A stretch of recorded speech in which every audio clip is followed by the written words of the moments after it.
مسجد است که 200 سال قبل یا 300 سال قبل به جای از این مسجد معبد بوده.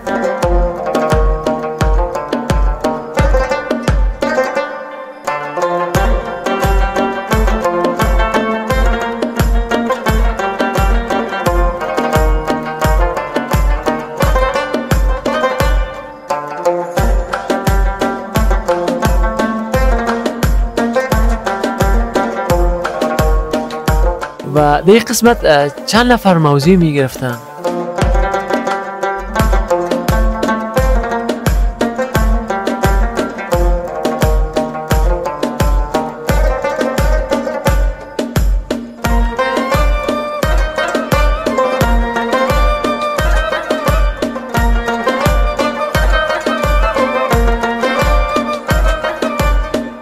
به نام خداوند بخشاینده و مهربان. بیننده های عزیز سلام، هر کجا که هستین جور و صحتمند و سرحال باشین و از گزند روزگار در امان باشین.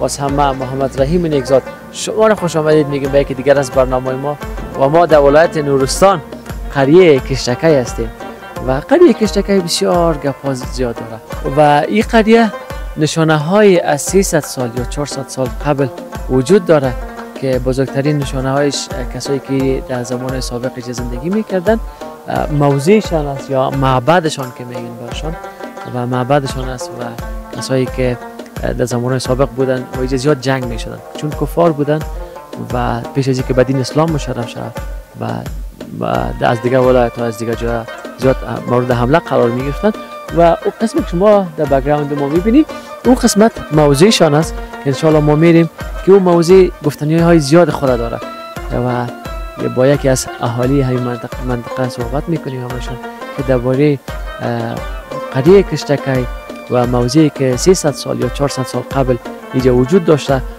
صحبت میکنه، برای ما معلومات میده و درباره بود که میگه هر بود به هر کار اینجا جور کرده بودن که مثلا کسی که اگر مریض می بود جدا داشته، کسی اگر کارش بندش کار می بود جدا یا هر بی اولادی بود جدا. انشالله تا بخیر برنامه با ما همراه باشین و یک برنامه بسیار جالب بسیار دیدنی است و چینل ما رو لایک بکنید، سابسکرایب بکنید و ویدیوهای ما رو با دوستانتان شریک بکنید.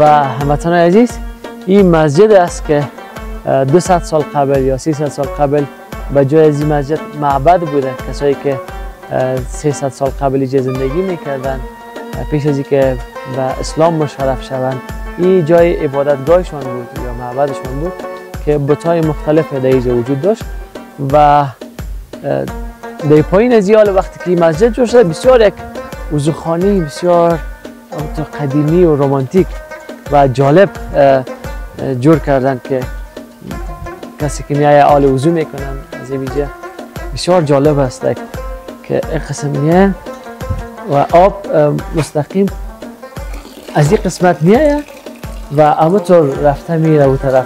مثلا کسی که اگه وضو بکنه اینجا وضو میکنن. خب جای بسیار جای جالب است، بسیار جای مقبول است که اولین بار از شخص خودم که وضوخانه را میبینم به این شکل و ما قسمی که براتون وعده کردیم که ما کوشش میکنیم تصاویرهای جالب و دیدنی را به شما دوستان نازنین تهیه بکنیم و یکی از جالبترین ویدئویی که میبینین امی وضوخانه ای است که در قریه کشتکی وجود داره. قبلا اینجا معبد بوده و آب این کم کاتی اولش بزرگتر است و آب از روی سرچشمه میگیره، اما قسم یکی به دیگه انتقال پیدا کرده میره و بسیار یک چیز جالب است.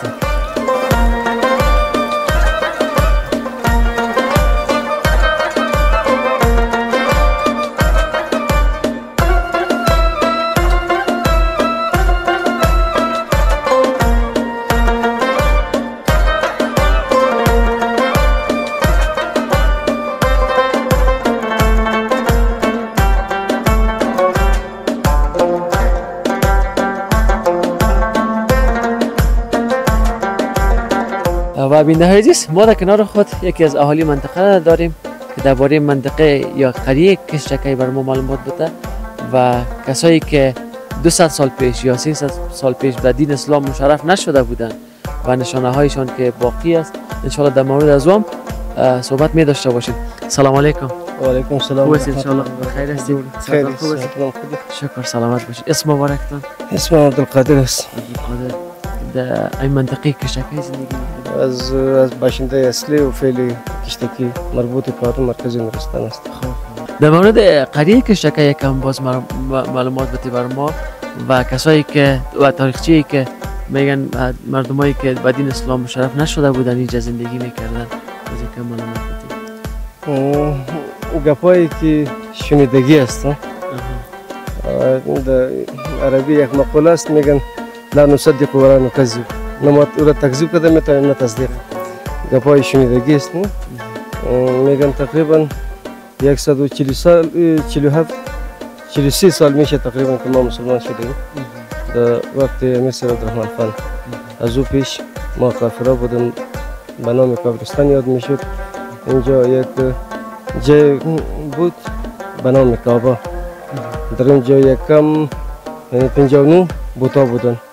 به هر کار یک کار بوت مشخص بوده، به هر کار مشخص، به اولاد و به مالداری و به شفا و سر از اونا یک بوت کلان بود در اینجا، ولی در جایش مسجد جور شده. او بوتا از بین رفتن؟ از بین رفتن. در وقت مصر عبدالرحمن خان وقت باز علما آمدن دعوت داده بالاخره به اسلام مشرف شده. و جایی که بالا هست میشه کم معلومات بده؟ یک اثری که باقی مانده این اینجا بود. چی هست در بالا که زیاد؟ این سنگر بوده. وقتی که از بیرون حمله میکردن به بالای قریه، وقتی که اونا یا زیاد بودن یا ما کمزور شده رفتیم، باز محالی قریه که هستن بالا میرفتن. این سنگر بود، داخلش اونا میباشن، بیرون جوانا. این به خاطر فقط حفاظت محالی جور شده. کسایی بودن که به اسلام مشرف نشده بودن در بالا سنگر جور کرده بودن. سنگر جور کرده بودن به خاطر حفاظت اهلی قریه. کی بالاشون حمله میکردن؟ وقتی کافرها بود، کفر بودن، کسایی که زور داشت بالای کمزورا حمله میکردن. و قریه کشتکی دیگه 300 سال قدامت داره.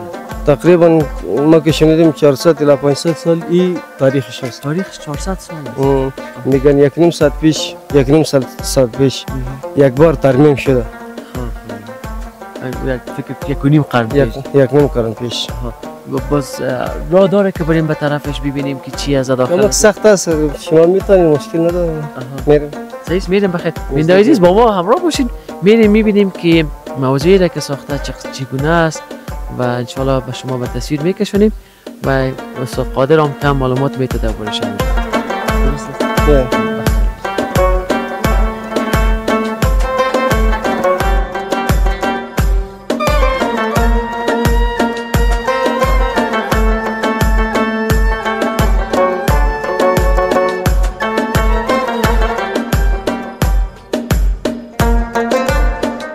دا محمد رحیم رو دغه پخواني اثراتو کې بعضې اوس میوه پاتې دي، څه د هغه د جملو نه یو دا مڼه ده، وړه دانې دي. چې اوس کلام نمیشه؟ نه دي نه غټېږي. دا چې دي د باغونو دا خو زراعتي د وروسته قلم شروع کړو. هغه د سابقې د پارون مڼه چې ده هغه همدغه ده، تروش غوندې ذایقه لري، ډېر بهترین ښایسته ذایقه لري. عجیب بازم یک درخت است یا نه زیاد؟ نه زیاد دی، پورې غاړه شته دی کوز ځایونو کې ډېر. عزیز چې قدامت هغه وخت ډېر خپل نظم او دا ډیسپلین ډېر پابند خلک وو. چا به چې یو دانه راوشکه و ناغه کېده، جرمانه کېده به. دا به و چې کله به صحیح پاخه شلو نو دا کلي په 4 تقسیم وو، 4 ګروپ وو که نه. هر ګروپ خپل ساحه معلوم وي. هغوی به تلل دا ونې به یې وڅنډله، میوه به راټول کړو په یو ځای باندې، بیا یو شانتې به یې تقسیموو کور په کور. نظم داشت. دغه به بیا چاقو باندې به 4 حصه کړه. هغه وخت نور ته بیا واچول، وچ به یې کړه، وچوله بیا په جرنده کې هغه به وړه کوله. نو هغه بیا خپل مزه لري، شربت کې جوړوي هغه، او ډېر ښایسته ذایقه لري هغه. چا به همداسې خوړل، چا به لیټې کې استعمالوله. نو د دې خپل پوډر به جوړول د مڼو پودر هم از این جور میشه ډېر خسته بهترین ذائقه لري. و بین‌های عزیز بسیار گپ جالب قسمی که گفتن 140 سال میشه از این و یک نظم خاص داشتن کسایی که در اون زمان زندگی میکردن.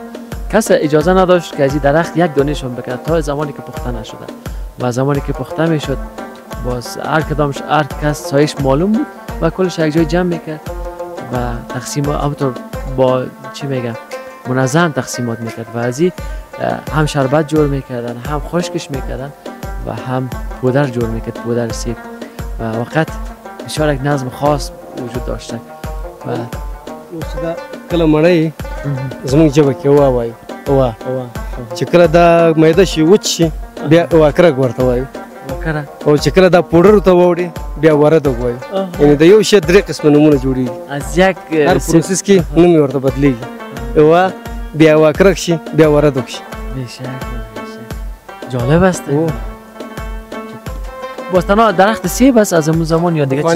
نه دا مشته د لاندې دغه چې ښکاري خوبانی دي خوبانی مګه پخواني پاتې دي او دام د سواړه دي تروش مشته دي کې خواږه مشته یو ونه دلته د لږ مشهور دي د خوګواله باندې ټورګچېره ورته وایي موږ یو قسم بل دا سواړه واړه ستوري دانې دي د کالو بالو ورته نو هغه بیا خرابېدل نه لري چې څونه کلونه ساتي دغه خوراک بیا کېږي.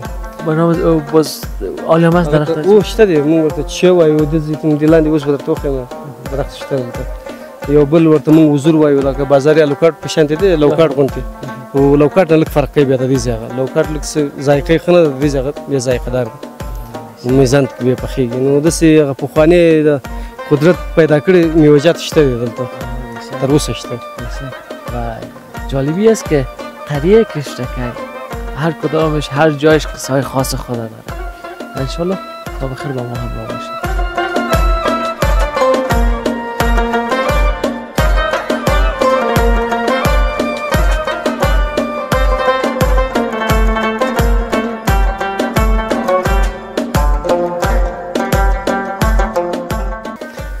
و بیننده های عزیز ما بخیر میریم به طرف همون جایی که براتون گفتیم و از این ما بسیار جات هم قریه کشتکای بسیار مقبول معلوم میشه و زیبایی خاص خود داره و ماشاءالله دریای خروشان فضای سبز خانه های همون تو کاگلی منظم و وقت بسیار یک جای سرسبز است و کسایی که میگفتن نورستان بلا تشبیه بهشت روی زمین است وقت همونطور است و بسیار مقبول است جای زیبا و قسمی که ما به شما وعده کرده بودیم که ما به شما کوشش میکنیم که از بهترین باشه و قسمی که ما به شما وعده کرده بودیم که ما کوشش میکنیم به بهترین جاها سفر کنیم و تصاویرهای ناب دیدنی به شما تهیه بکنیم.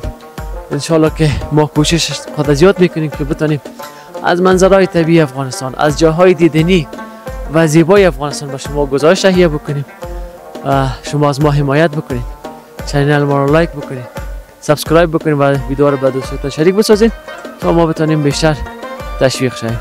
چند تصویر رو می داشته باشیم از همین نمای قریه کشتکایی که از این نما بسیار زیاد مقبول معلوم میشه و ماشاءالله بسیار یک جای خوب و سرسبز است. دوباره در خدمتتون قرار میگیریم.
استاد خودت از این ما بسیار زیاد قریه کشتکای معلوم میشه، بسیار خوب جای مقبول است.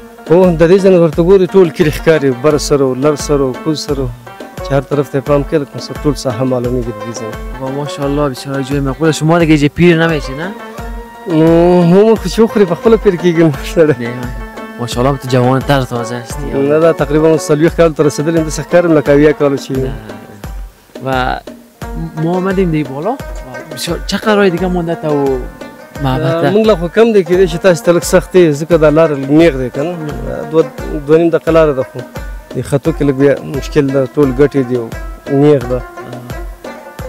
میریم اخیر چند دقیقه دیگه مونده که دغه چې درته وکړم که نه، هغه وخت وایي دا خپل د مذهب دغه باندې بعضې ځایونه داسې وو چې په هغه ځای باندې ورتګ حرام و، نو د دوی د عقیدوي لحاظه په هغه ساحه باندې ورتلل حرام و. اوس دې ځای نه چې وګوري دا کلي اوس ډېر اوار شوی دی. ښه پخوا یو ځای کې راغونډ و، د یو کور د پاسه د بل کس کور به و، یو ځای راغونډ و که نه، نو داسې ګیر چاپېره یو دغه و دیوال، یو دروازه یې بر سر ته و بل دروازه کوز سر ته و. یو وخت وایي داسې وخت و چې د وایګل نه خلک راغلل کلي باندې حمله وکړه. حمله چې وکړو وایي که په دې خوړ راختلی وي ټول بچ پاتې کېدله که نه، محفوظ کېده. په دې خوړ باندې راختل د هغوی په عقیده باندې حرام و دا ځای، دلته به نه شو راتلی. نو دا خلک پرې دواړو طرف باندې راخته چې راخته هغه طرف نه په نیزه باندې ویشتل کېده. نظر به مو عقیدې خودشان دیگه کلي باندې خو اور واچول، اول دا کلي اور واخیسته. نو دا کوم خلک چې د شپې بچ کېده او راتښتېده دا ښه محفوظ لاره ده، خو د هغوی په عقیده په خپل عقیده باندې ټینګ خلک وو، نو په دې ځای باندې څوک نه راتېرېده چې دلته حرام دی. نو که داسې راغلل او که هغسې به تللو نو لاندې نه به خلک ورته تیار نه شو، په نیزه باندې به ویشتل په غشو باندې. نو ډېر خلک به دغه ځای کې بیا له منځه لاړ در زمانهای سابق و بیناییز قسمی که قسمی که قادر خان برای ما گفت میگه نظر به عقیده از و یک قسمت محدود بود که راه رفتن منع بود، در او راه کس تیر شده نمیتونست و دو دروازه بود، یک دروازه اون طرف و یک دروازه می طرف. و انشالله که بخیر میریم به طرف همون جای اصلیشون که موضع گرفته بود و پنهان شده بودن، انشالله او را به تصویر میکشیم تا بخیر برنامه بمونیم.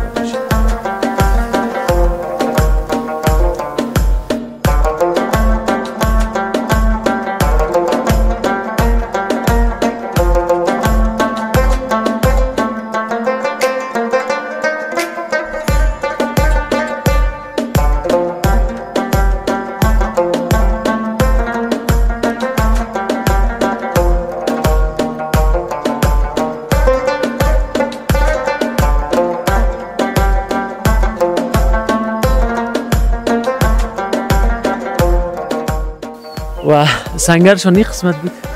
دا مې یو سنګر و، ګیر چاپېره دیوال و، محفوظ ځای و که نه. نو یوه ډله د ځوانانو په دې خاطر چې د کلي او د خلکو حفاظت وکړي، نو دې ځای کې به پیره کوو چې په دې لارو باندې څوک هغه ځای ته ونه خیژي. کسی آمده نتونه بالا.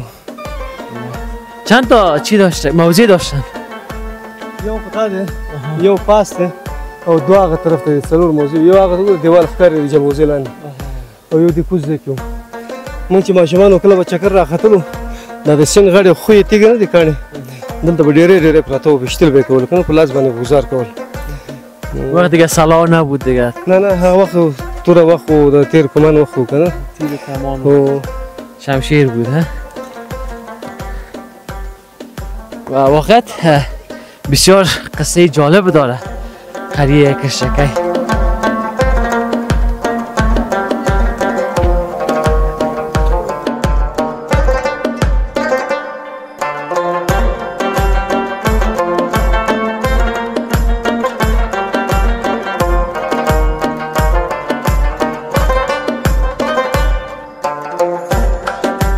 و بیننده های عزیز بالاخره ما رسیدیم به موضع یا مخفیگاهی که در زمان سابق اینجا وقت جنگ می شدن و حمله می شد بالاشان، اینجا هم موضع می گرفتن و هم مخفی می شدن به خاطر که از جنگ فرار بکنن. و انشالله که میریم داخلش رو می بینیم که داخل ازی چقدر ظرفیت داره و داخل ازی چی است. دو سنگرش او طرف امی مخفیگاه بود و یک سنگرش طرف قسمی که دلاور خان رو گفت. وقتی که از پایین حمله میشد، طفلایشان یا نوجوانا و جوانایشان امرای سنگریزه یا امرای تیر کمان برشان سرشان حمله میکرد و اینجا هم موضوع میگرفت هم مخفی میشد. میریم داخلش ببینیم که در داخل از چی است و انشالله که معلومات کافی را قادر خان برای ما میده و تا بخیر برنامه برنامه.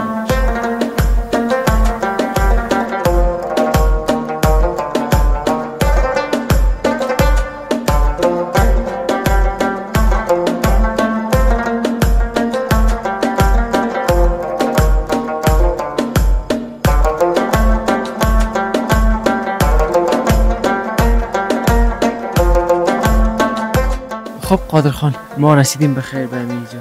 یکم معلومات بده که چی هست در داخل از و این دروازه بوده یا مخفیگاهشون بوده؟ محمد رحیم رو تکلیف شوی ما درته وختي یو قصه وکړه کنه چې لاره داسې وه په دې موږ ته په کوم لاره چې موږ راغلو نور لارې نشته دې ته فقط شاته یوه لار د هغه هم د اوبو لاره ده چې ځان ته اوبه راوخیږي نو هغه وخت چې هغه دوه ځایونه چې مې درته سنګرونه وښودل ځوانان به همدلته وو کله به چې بیخي په دې خلکو باندې به زور راغی پوه شوې چې دې نور خرابېږو که نه دا ځوانان به م راټول شو دې ځای ته شاته یو بل دیوال د سوار غوندې ځای دا خلک به هلته واړول دا سورې چې ته ښکاري دا واړه واړه سورې د پاس نو دې سورې ته به هر یو سورې ته یو ځوان به ناست و تېرو کمان سره دا وړوکې دروازه په دې خاطر جوړ کړې ده چې څوک را نه شي دې خوا ته یو دغه و کېدای شي یا به یا به چا لرې کړي د تیږو نه جوړ کړي لکه تخته په شان خلک به چې ننوتل دا تیږه به راواخیسته دا ځای به بند کړي نو ټوپک او دغه خو نه وي ټول نیزې دا توره او دغه وخت و که نه تېره کمان وخت و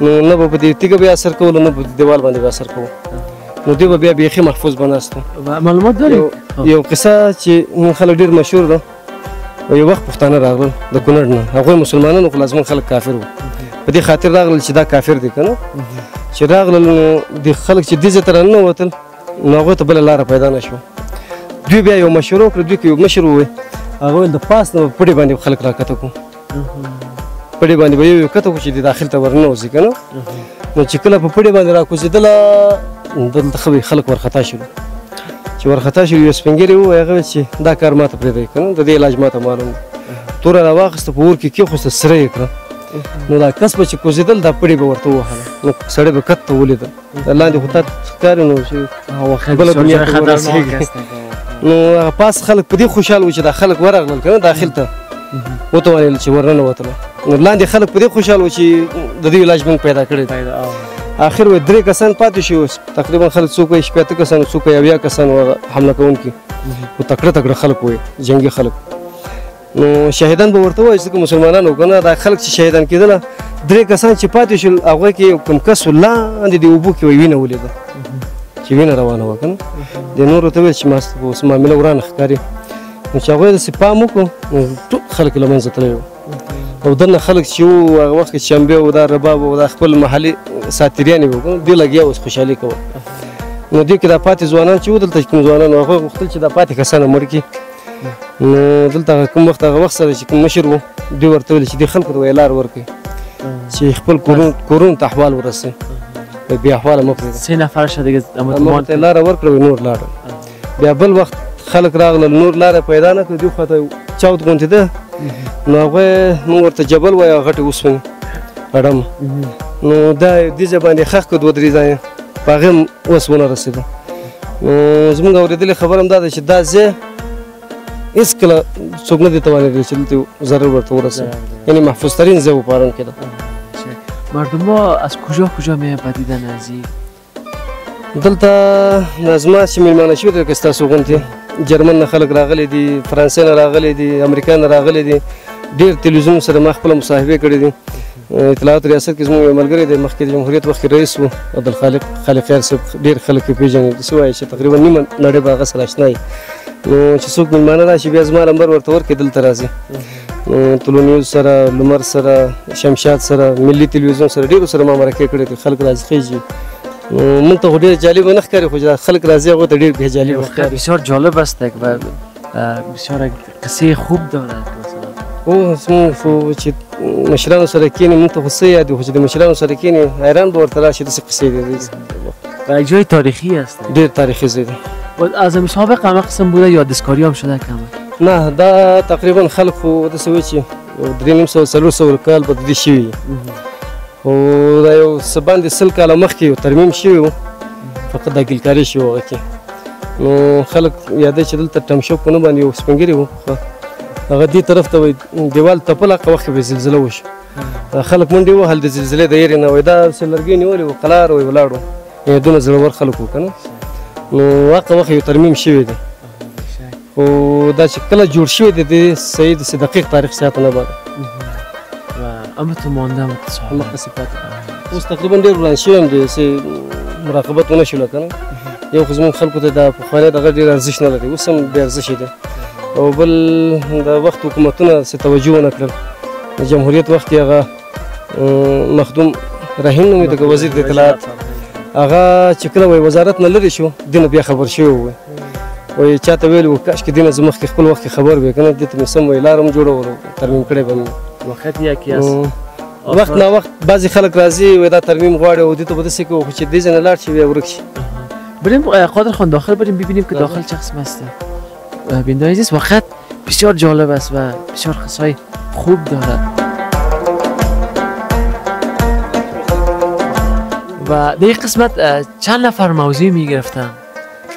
داسې خلک تعداد خو نه دی معلوم هغه وخت چې کوم تکړه تکړه ځوانان به وو هغوی ته به خاص ځای نه ورکول چې دفاع وکړي د ځان نه نو دا شاته یو دروازه بل ښکارېد دې دروازه باندې به هغه ضعیف خلک او د ماشومانو طبقه سپین ږیري سپین سري د به لاړو شاته یو بل غټ ځای دی هلته به ناستو هغه بیا بیخي محفوظ دی کوم ځوانان چې وو دې ځینې کې وو دا سورې چې واړه واړه سورې ښکاري دا سنګر دی تیر کمان هلته به هغوی ته ناست وو دښمن ته چې څوک راځي وولي دا وخت مې چې درته یادواري وکړو دغه لرګي ته د ګټو تخته جوړ کړی دی دا به دروازې ته بیا ولګوه دشمن داخل نو بیا سل گزارونه کوو د تیر کمانو تاثیر پې نه کوي خیلی بسیار موضوع خوب جور کرده بودن دیگه در اون زمان ډیر محفوظ دی محفوظ ترین ځای جز توپ و تانک دیگه چیز کار نمیکرد در اون زمان توپ و تانک نبود فقط نیزه و تیر و کمان و شمشیر هغه یو قسم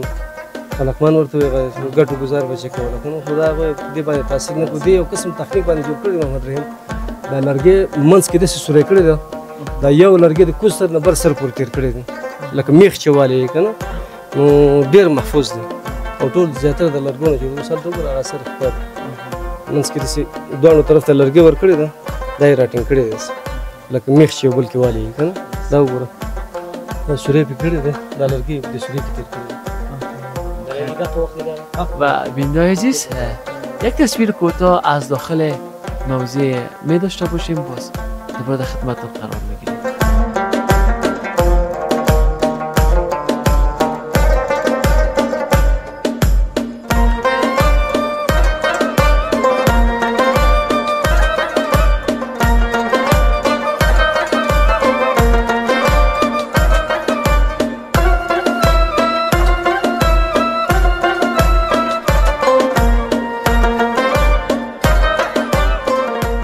و بیننده های عزیز این بود برنامه جالب و بیننده های عزیز این بود برنامه جالب و دیدنی از قریه کشتکی ولایت نورستان که بسیار یک برنامه جالب خدا کنه که بوده باشه با شما و تا درود بعد شما را به خداوند یکتا و بی همتا بسپاریم و نگفته نمونه که چینل ما لایک بکنین سابسکرایب بکنین و از ما حمایت